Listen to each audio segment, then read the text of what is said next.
I recently rewatched the movie Skyfall, the James Bond movie from 2012. I've seen this movie quite a few times.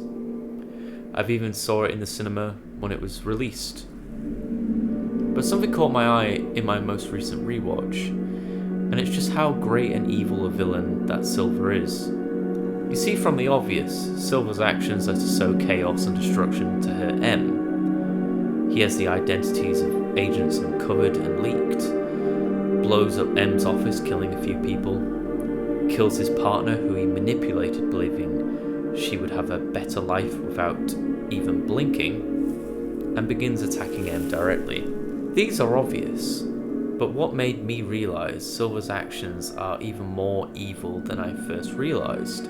You see, on the surface, out of all the evil actions he did, I find the most evil of his actions is the leaking of the agents that are undercover. At first you see it as an action of security.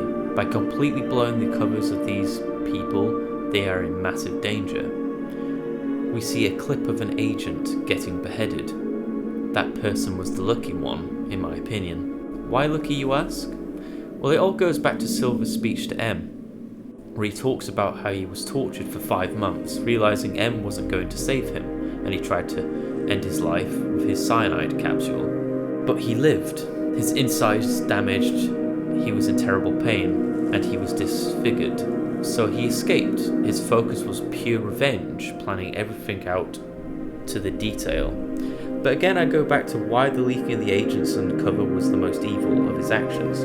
You see, Silva more than likely hoped and planned that if any of these agents were caught, they would be tortured for information. They would be alone.